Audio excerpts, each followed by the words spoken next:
Shiva, I'm pleased to say you are this week.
Invest as little as £1 in the world's greatest companies with zero commission and zero fees, only with Trading 212. Buy stocks with a single tap or grow.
Good evening, everyone.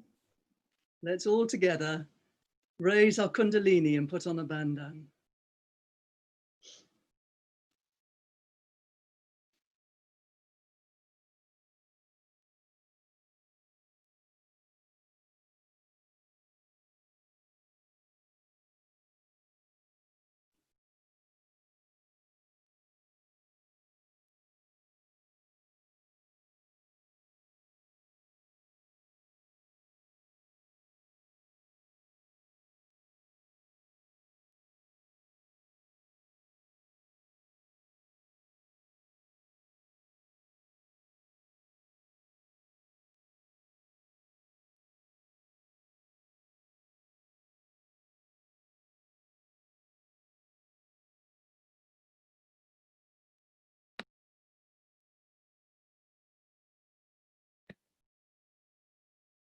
Let's put both hands on the ground or towards the ground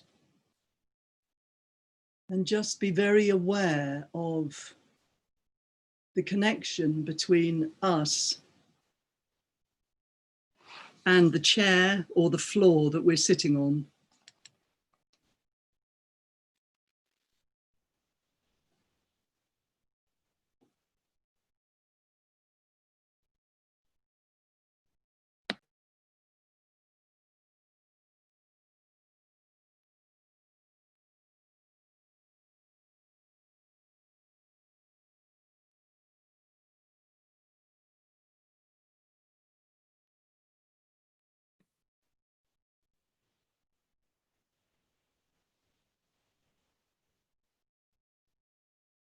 And let's just breathe deeply from the tummy 2 or 3 times and just feel that all the stress and tension of the day is going out, down into the ground to be absorbed by Mother Earth.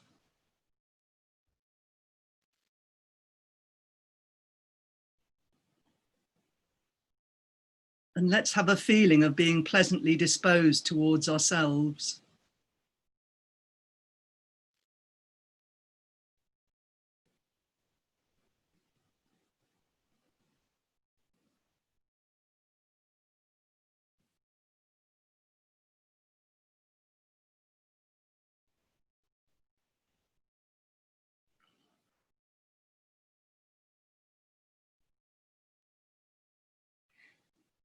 And in this time between Sri Krishna Puja and Sri Ganesha Puja, it occurs that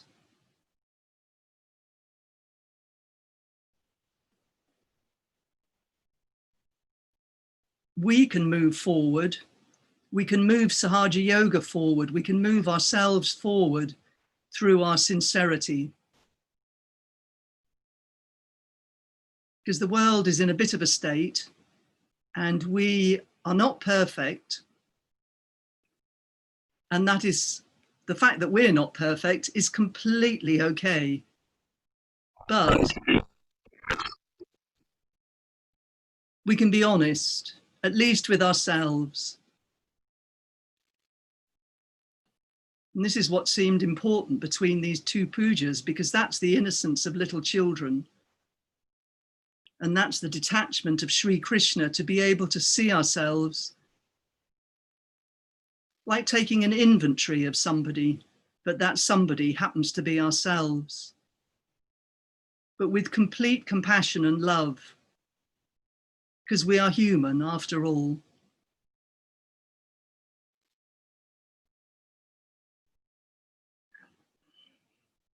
So we're going to say the Ganesha Artava Shirsha with that in our hearts, that we're willing to change, we want to be sincere and honest, if not with other people, at least with ourselves and with God. Because that's the relationship, that's the devotion of Sri Ganesha to his mother.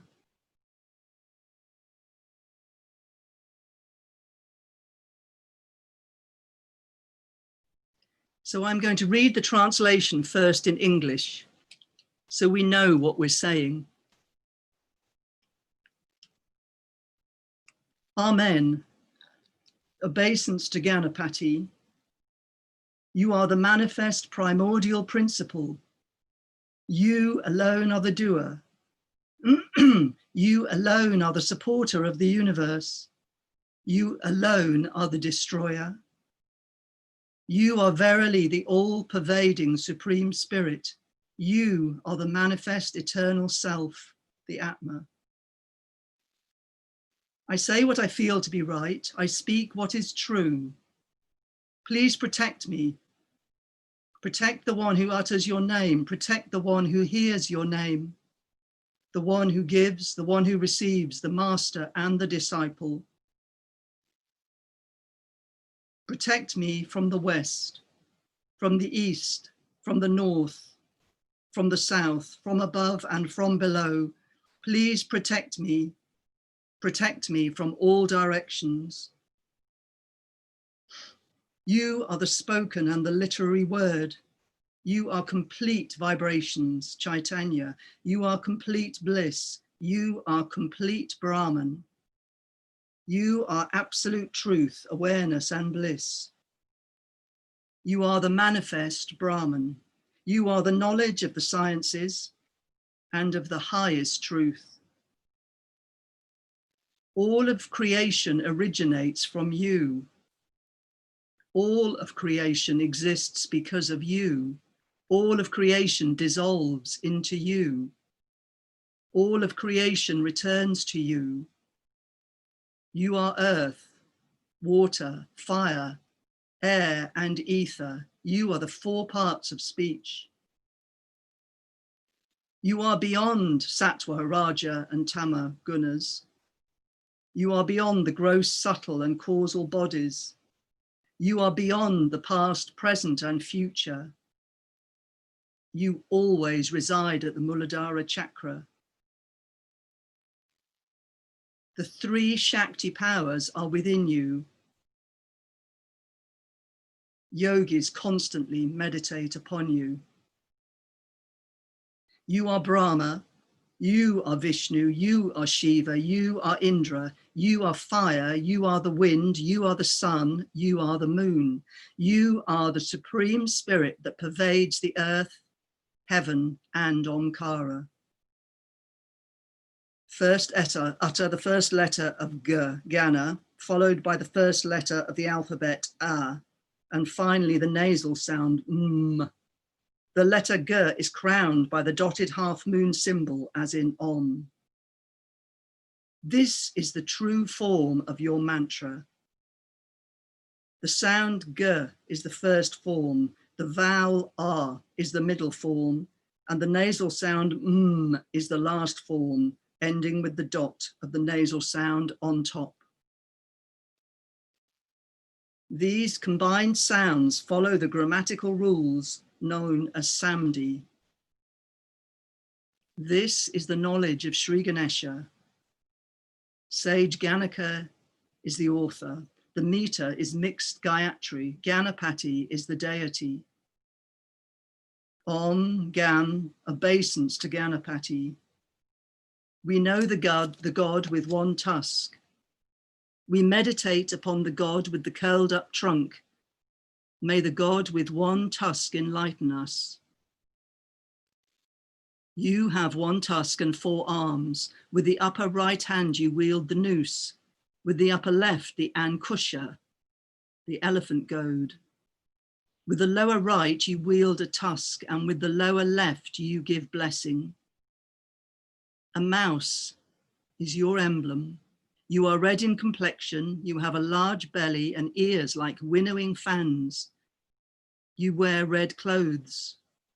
Fragrant red sandalwood paste anoints your body. You are auspiciously worshipped with red flowers.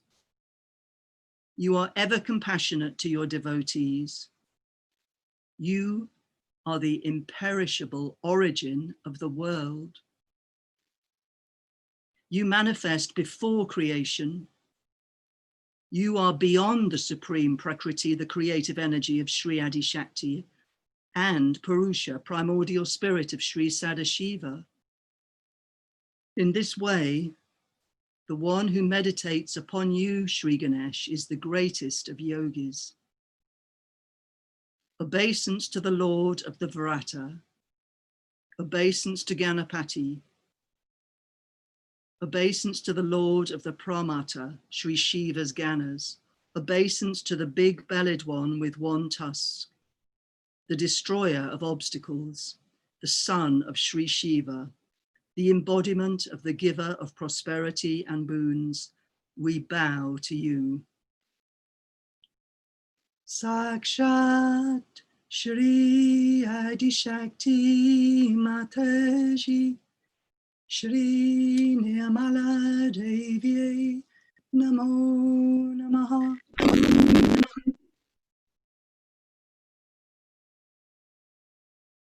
And just reading it in English is enough.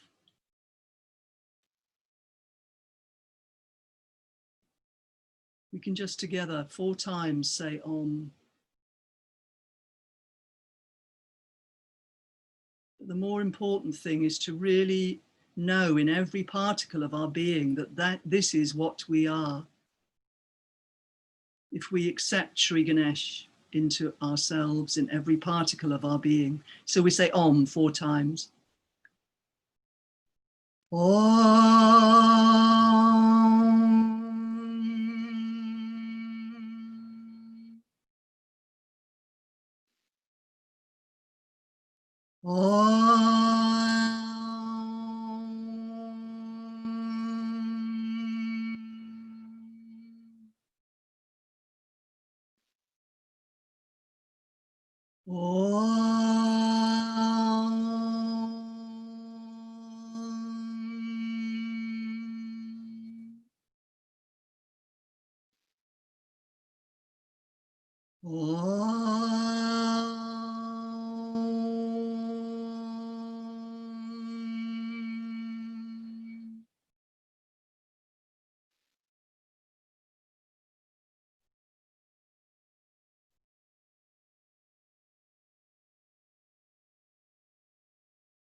And sincerity isn't any one particular chakra.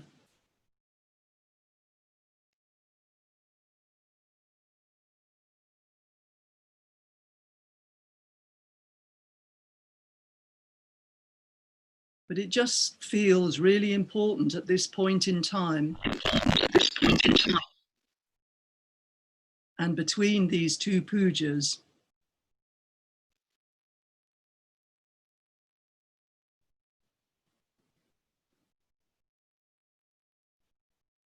with a light heart, with detachment, with compassion for ourselves, to just ask ourselves where we are at and what are the things that we hang on to.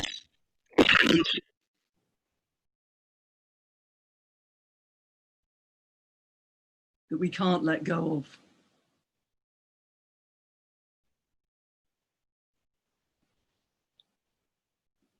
And all we have to do is not beat ourselves up at all. That's not the point, but to just see it. To just see it and surrender it at Sri Mataji's feet.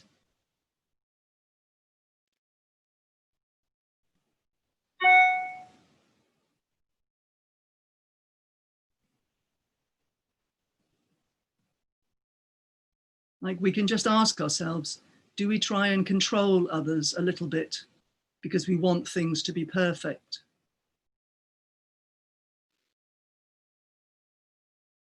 Do we use our position or our money to dominate people a little bit? Or if we don't have position or money, do we feel in our belief system that we're losers and that it can't change? None of this is true. It's just a myth that's in the head. And if we acknowledge it and lay it at Sri Mataji's feet, It's so empowering.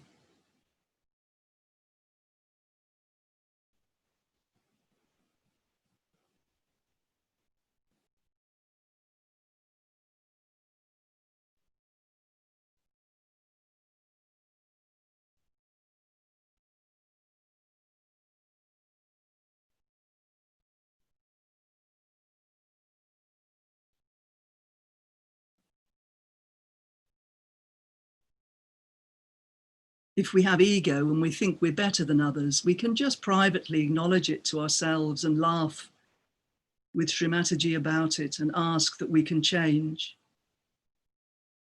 If we like things to be done a certain way and we get annoyed if they're not done that way, then we can just acknowledge it, write it on a piece of paper and burn it.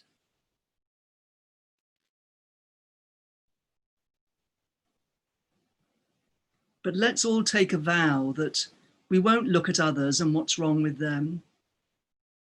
We will look at ourselves like a doctor would look at a patient and just see the little things that can be improved.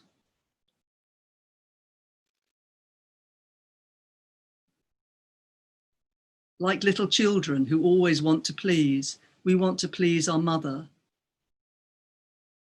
And let's make this a gift to her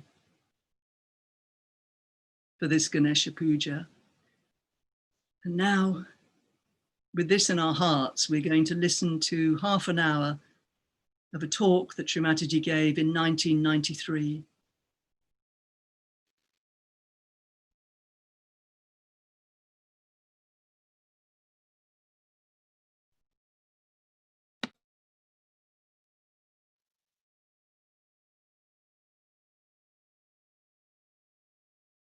Today we have gathered here to do Sri Ganesha Puja.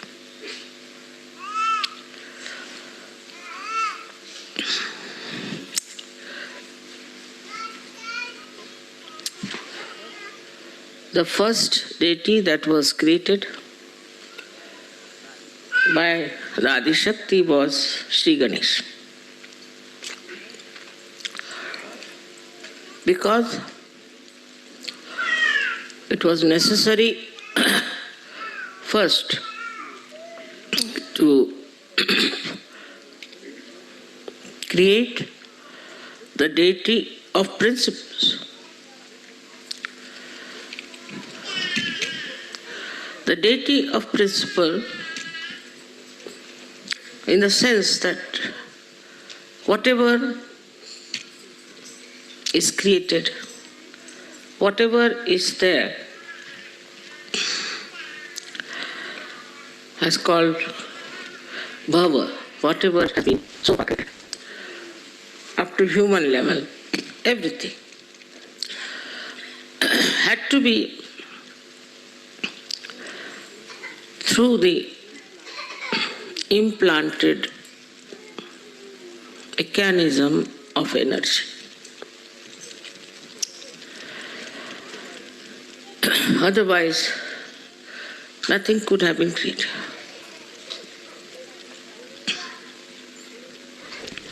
If you go into the matter, say sulfur dioxide, then sulfur and oxide go on deep into it till you reach the state when it is a molecule. Then you see these atoms of sulfur and oxygen, they oscillate. They oscillate with a frequency. There are 3 types of frequencies they use.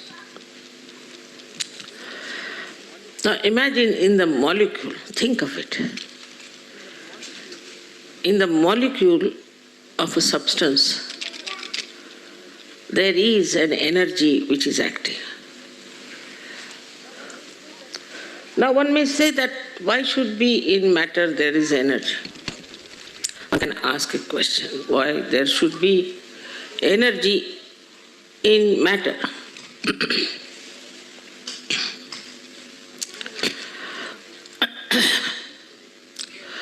If there was no energy in the matter, How can you have all chemical compounds? Who pushes them? Say you have sodium chloride. Sodium and chloride are attached to each other. But if the chloride has to go to some other atom, then who does that? There has to be some energy which is absolutely in bit into matter. Now we may say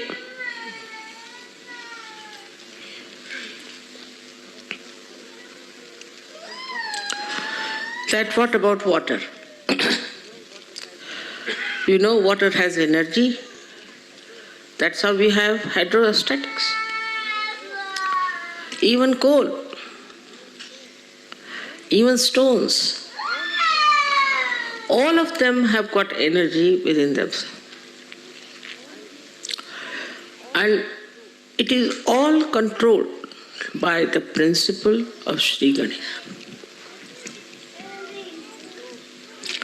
So though he's such a small, tiny little child, how great is his work and how much he has to work out. Now from matter to living plants, then to animals, then to human beings, and everywhere his energy works. At the level of matter, they might call it electromagnetic. But potentially it is the energy of Sri Ganesh which is electromagnetic at that point. Then it starts evolving, growing. That's how we have different stratas of energies that we see in different growth of the evolution.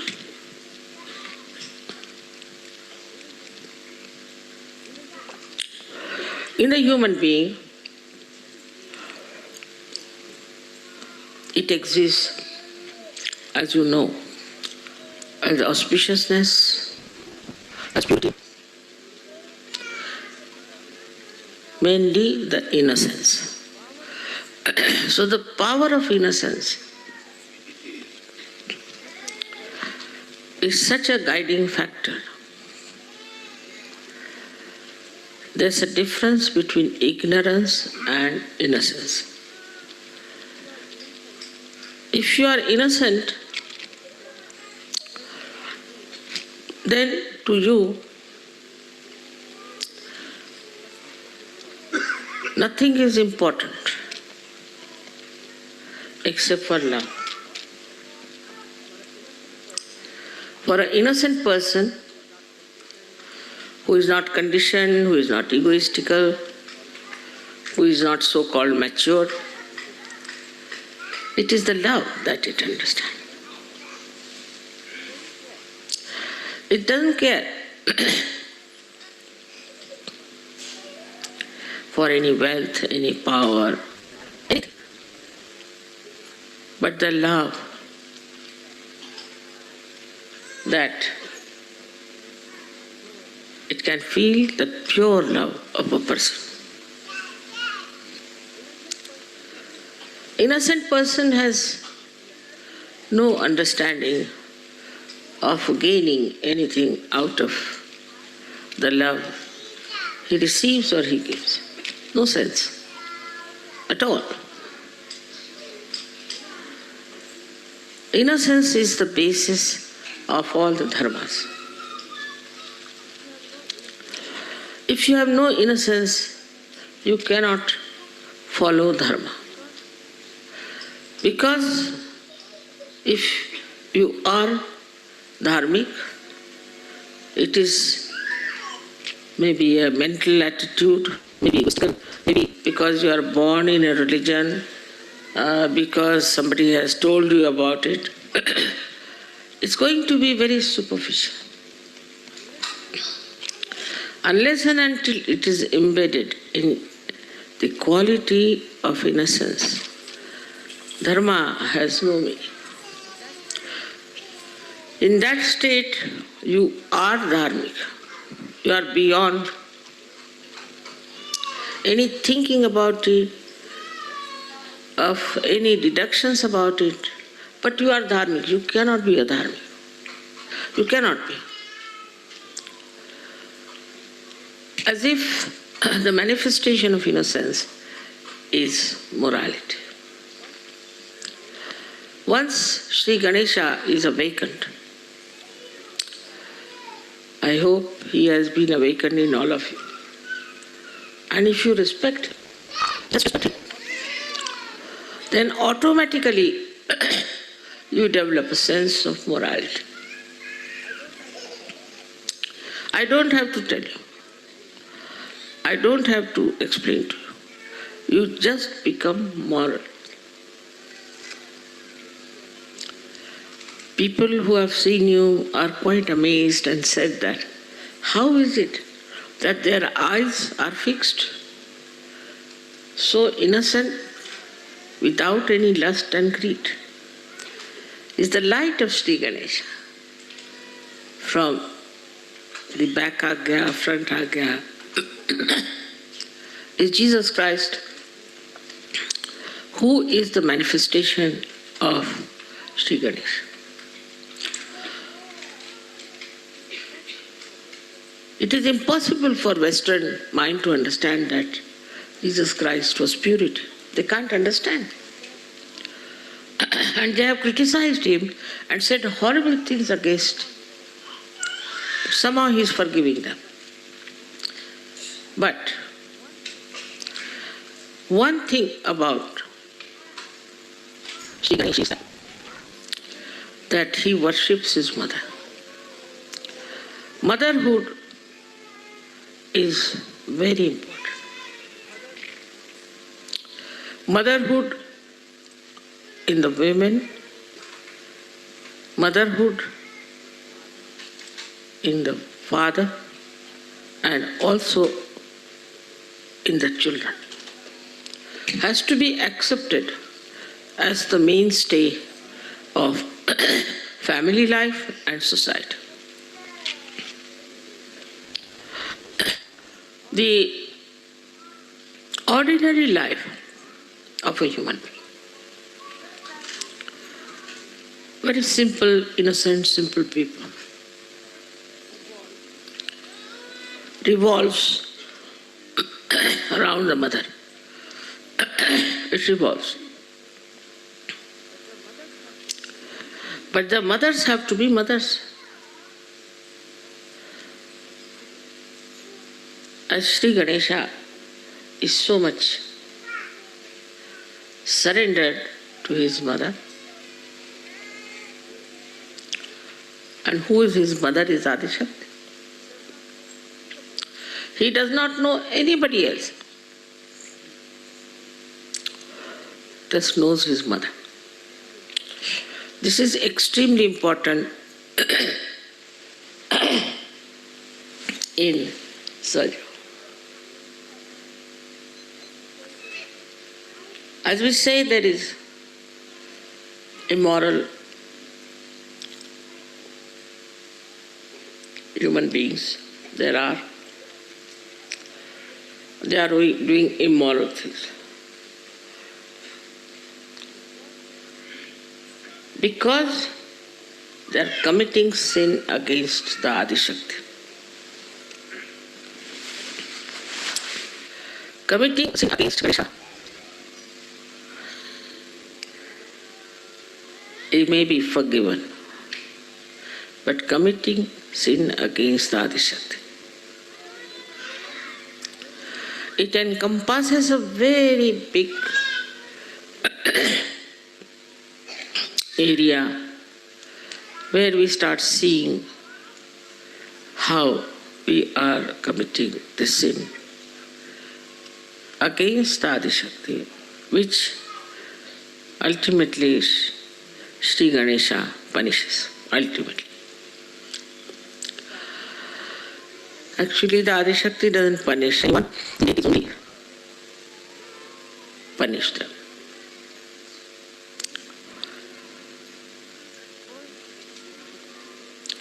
First and foremost thing that is to be understood, that innocence should be respected.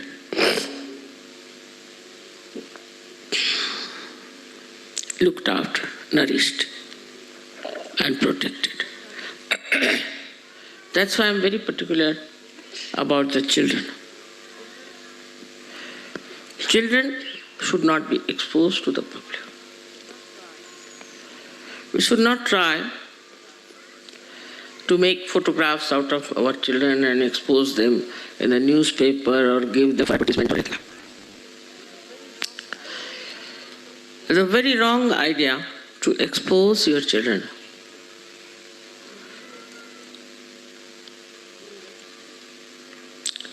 To gain some money out of them, in any way. In the smallest way also, because we are selling the innocence which is invaluable, writ large on the children. Many children I know who have been advertised and all that, especially in India, have died. Also, we have to look after our children with great care. But we go to two extremes, I've seen. Some people are only worried about their own children. If anything happens to them, just get upset.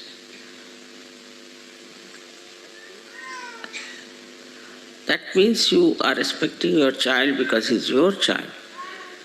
But if you are respecting him because he carries innocence with him, then you have to respect every child. And understand every child. What they talk, what they say, how they behave. Luckily, you all have got children now who are born realized. It's such a great thing, such a blessing. So on one side, we have to see how innocent they are and how they talk. I'll give you an example. This Wolfgang was very serious. And his wife told me that we were taking him to the hospital. So his doctor says, why are you taking him to the hospital? There are no surgeries there. How will they correct his chakras? Innocently said the correct thing. And they couldn't do, doctors didn't do anything. I had to cure him. Why are you taking him to the hospital?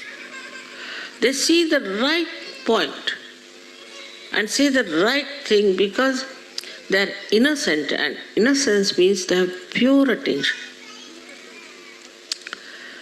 Pure attention for anything you need. Say music, for art, for anything you have to have pure attention. And that comes through your innocence. Say a person who is an artist and who is very money oriented, say for example, a person who is doing some paintings and all that. His art cannot become eternal art, cannot. That's why we see in modern times, whatever art is created is just comes and goes, it has no eternal value. Same with the modern music that they are having. The same thing is happening. It comes and goes, and no one knows where it has disappeared. Behind it is money orientation. And that money orientation results into a kind of a creation which is not perfect. All creations which were dedicated to God in the olden times are being today very much respected, and people pay a lot of money for that. Maybe at that time the artist must have suffered. But they understood, innocent artists understood very much that if we have to express, we must truthfully do it, not to please the people, not to please anyone, but to please God. As you know that Michelangelo had a big fight with his Pope here because he couldn't tolerate nonsense that was coming from the Pope. All the artists always have been fighting, real artists. So this innocence also gives you a power of self-understanding. You know where you stand. A person who is innocent knows very well that he is standing on the pedestal of virtues. He should not give in to all kinds of nonsensical things which are very popular, maybe fashionable, maybe accepted. For what? For what are we going to sacrifice our innocence? What is our gain? Maybe some people are too brilliant and they may try to show off with their brilliance for a short time, but they don't remain the eternal history. They go as egotistical people or as very dishonest people. Nobody respects them. So there is a big attack on the innocence of people. Big attack. First it comes from children. As you see this nonsense that is going on, which we hear about, I can't even understand why they do it. They do it on children, these funny attacks of abusers. It's just because they want to kill the innocence. Perhaps those who do it have no innocence in them, and they don't want the children to have any innocence left in them. Otherwise, in India is something we can't understand, really we can't understand. But it is becoming much more prevalent, much more fashionable now, because there is definitely an attack on innocence. Not only on children, but even on people who are innocent. Because those who have deliberations in criminality, in all kinds of sinful act, will never try to protect innocence, never. Because the juxtaposition is there. They are doing something which they think is the best. I don't know if they think that way, but I don't know what justifies their behavior like this, is to attack the innocence of children. In so many ways you will find this innocence is being attacked. If your children are doing well, if they are studying well, somebody might try to catch hold of them. If some person they find is an innocent person, they will try to put him into trouble. The innocence is itself is such a power that it challenges the hatred, the abusive nature of people. First of all, we should see that how our conditioning takes over our innocence. It makes you extremely ritualistic. Even in Sahaja Yoga, I have seen, I have heard also, that people are extremely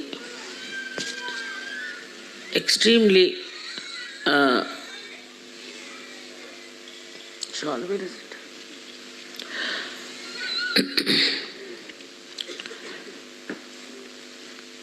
Ritualistic. Ritualism is like this, that you have to say something 3 times, you say 3 times, 7 times, like tied up people. I have seen some Sahaja Yogis like that. And some Sahaja Yogis, I think they must be bhutish, get frightened with me. What is there to be frightened of me? Because they are bhutish, they are getting frightened. Otherwise, I love you all, and you won't find more a greater mild guru than myself. I don't think so. But they are afraid. Even if you look at them, they'll not smile, they'll be afraid. What wrong have you done? You have become Sahajogis. They are so ritualistic in everything. So one should understand a difference between a protocol and ritualism. An innocent child knows the protocol. I remember there was a child who came to see me in Oxted. And I said, let's go upstairs. So it was a small little staircase of wood. He said, what? Is she going to go up without a red carpet? This came into his head. You see. So for children, you see, innocent children, the worship, everything is not ritualistic. It is heartfelt. You feel it from the heart. How to do the worship. How to show your love is very sweet way an innocent person does it. While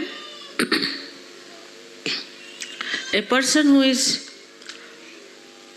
very ritualistic, he may even beat another person because, why did you do this?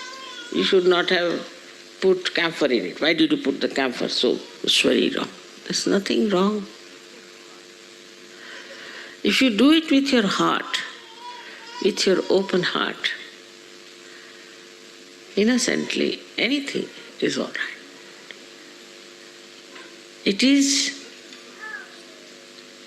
the open heart which is necessary, not the closed heart. Why did you do it? Why did you do it? Where did you see it? What happened? Nothing. Now you are in the kingdom of God. And here there are no such rules and regulations that you should be ritualistic.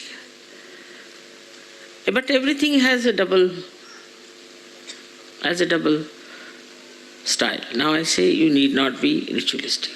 So, once I went into an ashram, I found everything was just like I said, what's this? Is this an ashram? Or what is it? So they said, Mother, you told us that you have to be innocent and you don't have to be ritualistic. So we thought, throw all the things wherever you feel like, what is there to be ritualistic? It's a very common thing with all the ashrama people, leaders tell me that Sahajogis have no sense at all of looking after the cleanliness of the ashram. They are least bothered. If it is their house, they look after. But if it is an ashram, they do not. It's very surprising. And I have seen, or I have heard, that the ashrams of bhutish and false gurus are absolutely spick and span. Really. It's very surprising. And even here in Kabera, people were telling me that they are living like animals. I said, animals are innocent, you know.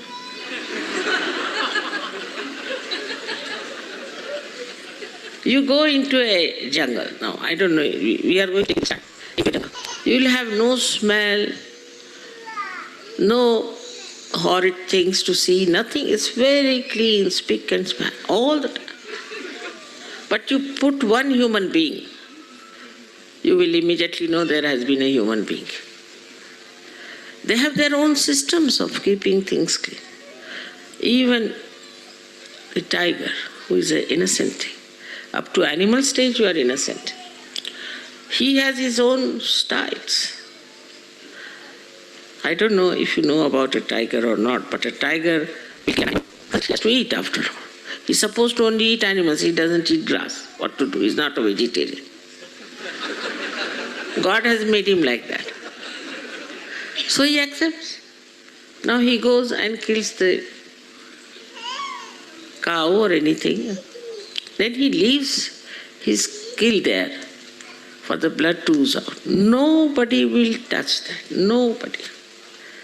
Because he is really the king, not out of fear, but a protocol.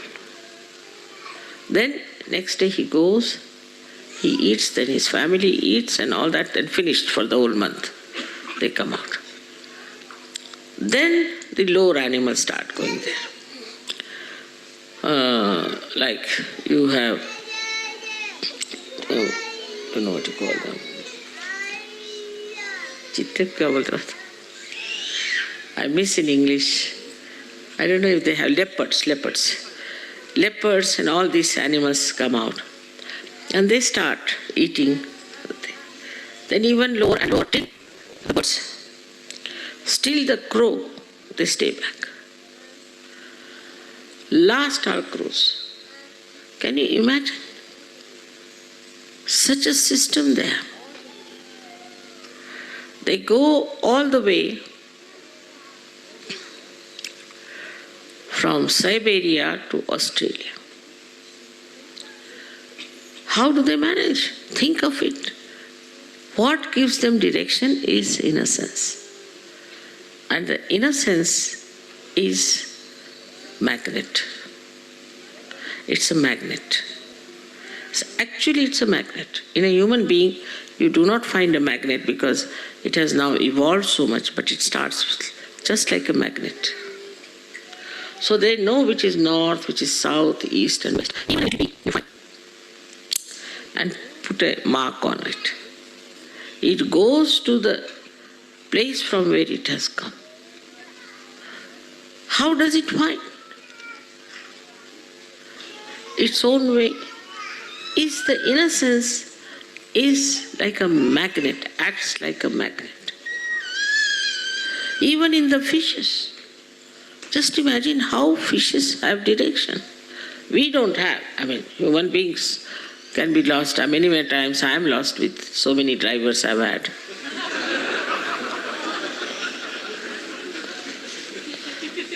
So many times I've been lost.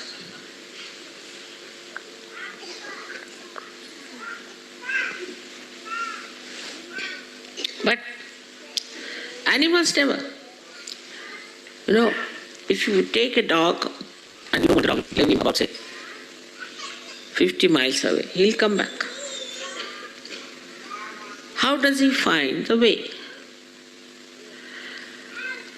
So, their qualities which are built in within them through their innocence are actually the qualities of electromagnetic force and also pranava. That is, when electromagnetic force is charged with Ganesha's principle. That's why they are so systematic. They are so clean. They are so sensible.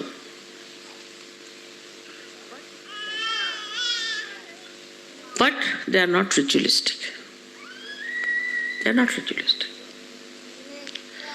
Whatever God has given them, they are bound by that. They are bound and they live with that boundary. Even if you go up to the stage of animals which live with human beings, they too are very affectionate. They just want love, nothing else. See, one day if you do not care for your dog, he'll just not eat his food. Not eat his food. You wouldn't care for the food. It is so remarkable, even I've seen among children, how they just want love. They don't accept anything else but love. But as soon as they start growing up, you see, especially in a materialistic world, then the whole materialism comes. So the second way we kill our children's innocence is putting materialistic ideas into their heads.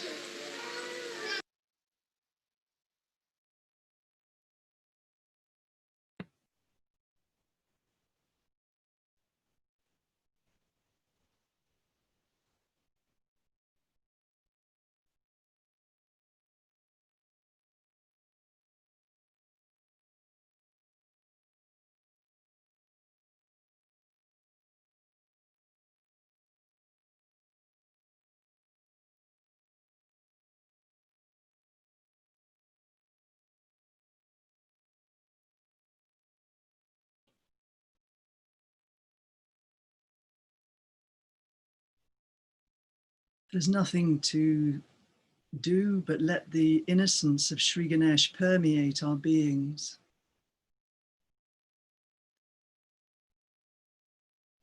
Washing away all the materialism, the ego, the conditionings, whatever it is that is stuck to us, we can just let it go. And be relaxed towards ourselves. It's better to make a mistake and learn from it than do the right thing for the sake of appearances.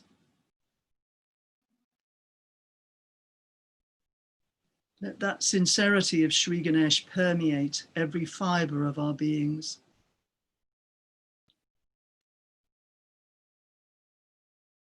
And it so much relates to the Agya. Sri Ganesh, Jesus Christ is the same, one and the same.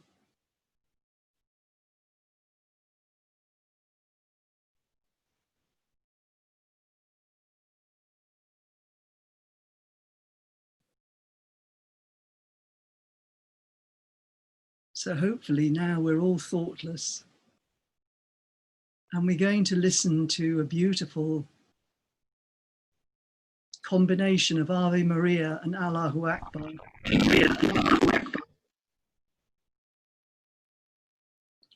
And then we're going to sit just together in thoughtlessness. If you find you're thinking, just open your eyes and look at the photo, or you can just literally take out the thoughts with a bandan. But we're going to sit together for about 10 minutes and then we'll finish off the meditation.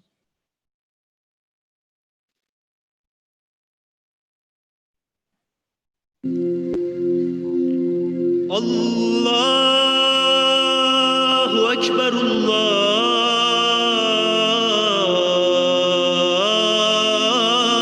Ekber, Allahu Ekber, Allahu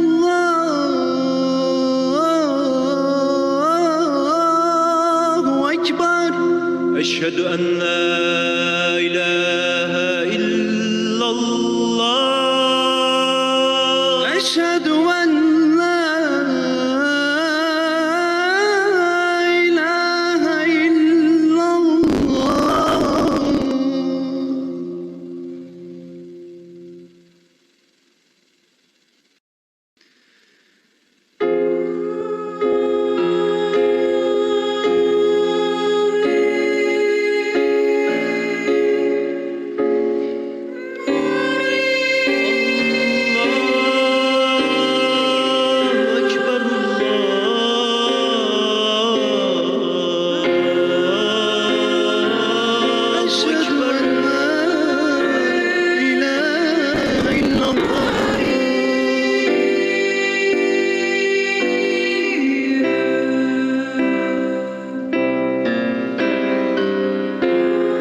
أشهد أن لا إله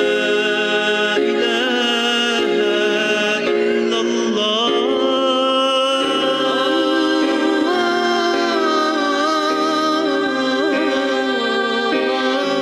الله أكبر، الله أكبر.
And now this is the most important part, just being thoughtless at Sahasrara. So let's stay together for about 8-10 minutes.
Thank you so much for joining us. It's been really lovely to be with you all.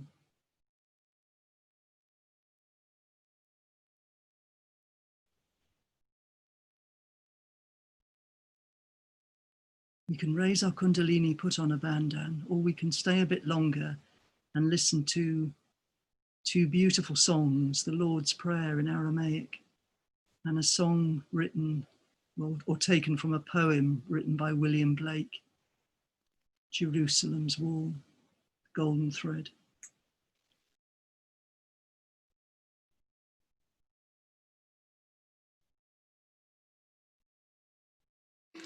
Abunda basmaya neta duksta tiete malkuta newe tefet antat nabastmaya bayram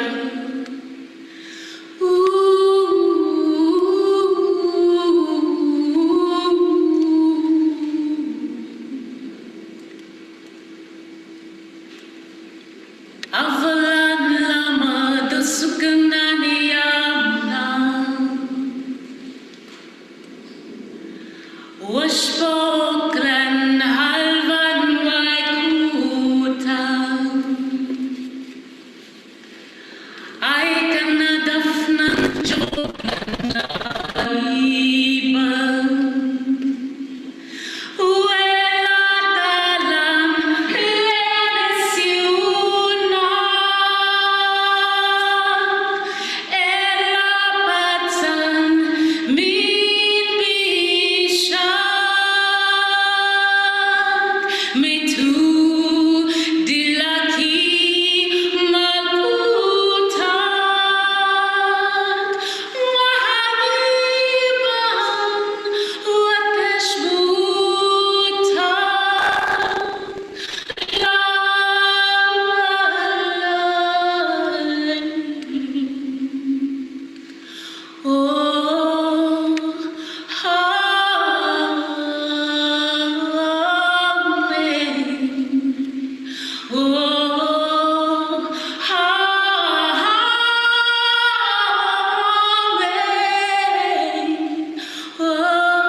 I give you the end of a golden string, only wind it into a bowl, and it will lead you in at heaven's gate, built in Jerusalem's wall. Built in Jerusalem.